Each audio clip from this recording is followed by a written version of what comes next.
All right, we continue talking about anti-differentiation. Example 1, we're going to do all of them at once, and we're also going to introduce some rules that we will use extensively when we're doing this reverse process. If you would transition into your notes to Roman numeral number 2, it's important now to talk about the notation and terminology. And first of all, it needs to be said that the term anti-differentiation is also known as integration in the world of math. So those are interchangeable terms. Keep that in mind. In fact, we'll probably refer to it more as integration. It's just a shorter word, but it's the reverse process of integration is the reverse process of differentiation. All right, anti-differentiation. And so you see this symbol on the screen here, or on the board, and that is called an integral symbol. So we're going to go through now and talk about this. So when you see that symbol in a math situation, that somebody called it a fish hook once, it's actually called the integral symbol. But that's called the integral symbol, and it basically means to integrate or find the antiderivative of the following function. So this is saying find the antiderivative of x to the 8th power. Now the function that's inside the integral is called the integrand. All right, that's the fancy word for the function inside the integral. And the dx, we're going to talk about that. That'll become more and more important. But that's what's called the variable of integration. So we would say integrate the following function with respect to x. And I've got some examples later that explain the importance of the dx on the end. It tells us what variable it's with respect to. All right? And to avoid confusion, we're going to say if the original function being integrated is lowercase f, after we find its antiderivative, we'll call that other one capital F of x, notationally. And so if we find the antiderivative of this, or integrate this, we call it that. And then we have that constant added on to the end. So always remember that that needs to be there when you do this reverse process. So that's the notation and the terminology.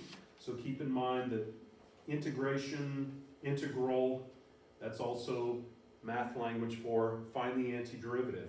So let's jump ahead now. We're supposed to find the antiderivative of x to the 8th power with respect to x. What function do you take the derivative of to get this? That's the question. Now, we'll talk about the power rule here very soon.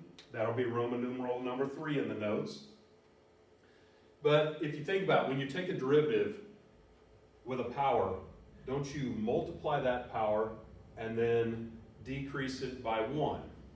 So thinking backwards, wouldn't you want to increase this by 1?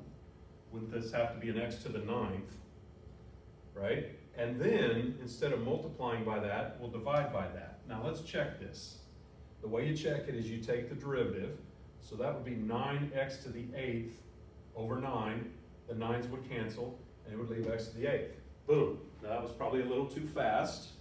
I get that. I can kind of sense in the room that went a little bit too quickly. But that is the reverse process of finding a derivative. Instead of multiplying by the power and then subtracting 1, we add 1 and then divide. And we also always have to remember that there's that constant added on to the end. Okay, if that was too quick, pause, think about it. But let's go to the power rule for integration. Notes, Roman numeral number 3. If we're going to integrate x to the n power, the logic that was just mentioned here would be that you add 1 to the power and then divide by that same number. That's what we did here, right? 8 plus 1 over 8 plus 1. That is what you do. It's the reverse process of what we have done in the past. Now, notice that rule created a fraction, and you always have to look out for division by 0. So the caveat here, therefore, would be what value of n would cause division by 0, and that would be -1. So we need to put that in there. This power rule only works, will not work when n is -1. So the question will remain after today, how do you integrate? How do you find the antiderivative of x to the -1 power? That's got its own rule because it won't follow the power rule, and we'll talk about it when we get to about assignment 39, somewhere in there, almost at the end of the semester. But anyway, that's the idea on this one. And so the power rule is a pretty big deal. So let's just keep practicing here.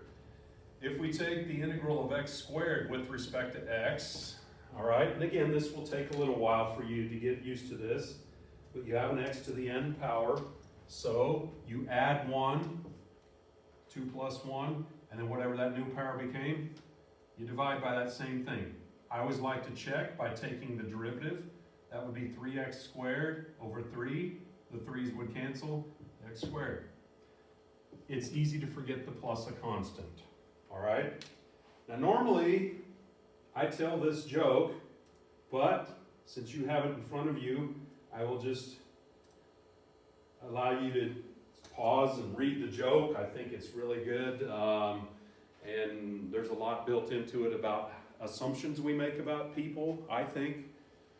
But just keep in mind, if you take the time to read the joke, and it is in fact this one right here, the integral of x squared with respect to x, x cubed over 3, plus a constant.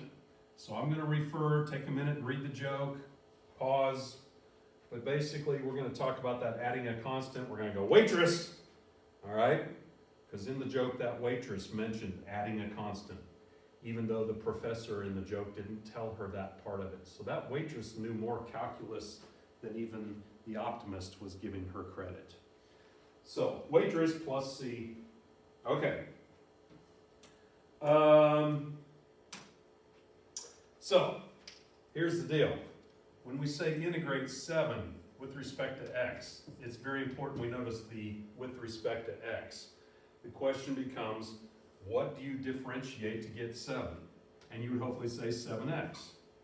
Waitress plus c. What's the derivative of 7x? 7. What's the derivative of a constant? 0. Isn't the derivative of this 7? With respect to x, by the way. So I hope that that would translate into another rule that we could add to the list here. If we ever want to integrate a constant, let's call it k, all right? If you want to integrate k with respect to x, wouldn't it make sense that the antiderivative would be kx?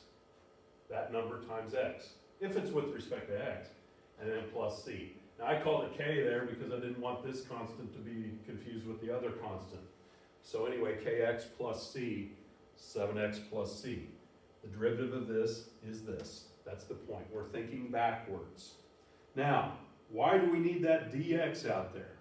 Well, here we go. See, if this next example says, find the integral of 7 dt with respect to t, so what do you differentiate with respect to t to get 7? And you're all yelling, I'm hopeful, 7t. See, it's a different variable. Plus a constant. With respect to t, with respect to x. Those two examples are my best attempt at explaining the importance of that variable of integration. Is it dx, dt, all right? And the higher up you go, calc 2, calc 3, these variables often will change, okay? dt, dx, etc. So you always want to pay attention to that variable of integration moving forward. All right, so we're rolling along here. Let's go ahead and do these two examples while we're at it. So we're going to integrate the cube root of x to the 5th power with respect to x. All right, look, you'll go. Hopefully, maybe, you're thinking, well, wait a minute there. Mr. Sugarcane, you haven't shown us how to do an integral of a radical. You only showed us how to do the integral of a power. Haven't we talked a lot when we do derivatives, and the same will be true on integrals, that we change this into a fractional exponent, in other words, x to the 5 over 3, right? We've done this a lot. So yeah, you know what? Those same ideas would apply here oh, by the way, the variable of integration is important here. But the point would be, if we want to do a radical, wouldn't the first step be to rewrite it as a fractional exponent?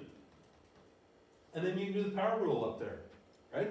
That's what we've been doing with derivatives. And And now we'll do the same thing with integrals. All right, so on this one, continuing on, okay, you gotta think backwards. What are you gonna do? You add 1 to that power.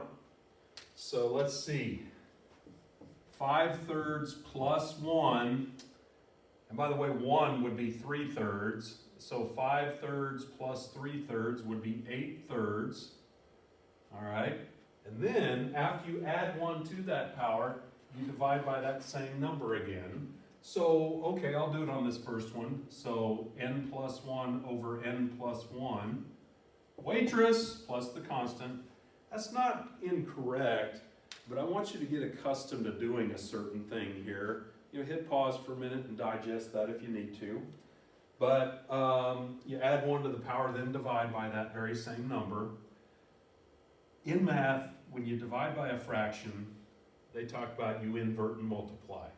I would prefer you get in the habit when you see something like this as saying, you know what, dividing by 8 over 3 is the same thing as multiplying by 3 over 8. Let's go ahead and do the invert multiply in our head. So in lieu of doing over 8/3, we'll say times 3/8. And the derivative of this, what we've been doing for weeks, 8/3 times 3/8 would cancel out and leave a 1. And then x subtract 1, that's 1x to the 5/3 when you differentiate this, and then plus 0. So it's easy to forget the plus a constant. Please remember on these to remember to put that plus c on the end. I'm supposed to count them wrong if you don't. Just don't give me that dilemma. Please remember to put them there, all right? Waitress. Okay. And then, finally on this particular slide, 1 over x to the 4th power. Again, new example. You haven't shown us how to do a quotient rule for integrals. And guess what? There won't be one. There will not be a quotient rule for integrals, okay? But the fortunate thing about this is you would hopefully realize that we could do some algebra rewrite here and use a negative exponent to our advantage. So if we ever have an integral of 1 over something, wouldn't the logical thing be to give that a negative exponent? And so the rewrite for this one would be to call this the integral. We're not even doing the calculus yet, we're just algebra, right? Just the rewrite of calling that x to the negative 4th. And once it's x to a power, then we can employ the integral. That's an integral, right? That thing. So you add 1, n plus 1. So negative 4 plus 1 is negative 3. And then over that very same negative 3, and then plus a constant. Waitress. Okay? So, there's those. We're going to move on from there, and we'll add more to this. I always want to share with people a little, oh good, you can stop if you want. But I always want to share with people that when my daughter was young, and you have this picture I think, but when she played t-ball and I was one of her coaches along with my engineer friend Kip, shout out to Kip, and he and I would talk math all the time, but we showed up for our very first game and they gave us our shirts, and the kids always want to know, you know, what's going to be our team name? You know, it's always a big deal, and it's a big deal as to what color your team shirt is. So that year we got these beautiful blue shirts. I kept mine, and I'll tell you why. Because if you look closely here, you'll notice that our sponsor that particular year was Integrated Information Solutions. All right. I don't even know if they're still in business, but if you are, call me. All right. We can do an endorsement of you. And but Integrated Information Solutions, integrated. Oh my gosh! And so my engineer friend Kip and I were like, well, hey girls, why don't we call ourselves the Antiderivatives? Because our sponsor is Integrated Information Solutions, the Antiderivatives. And then anytime anybody ever crosses home plate and scores or makes a good play, we could go, let's go Antiderivatives. See, that's the integral symbol, all right? So, why don't you practice with me one time, all right? Let's go Antiderivatives.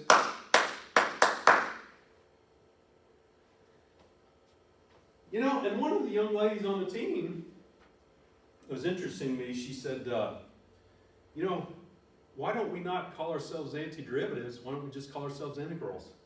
Because she knew that they were interchangeable terms. So that was pretty cool. But anyway, integrated information solutions.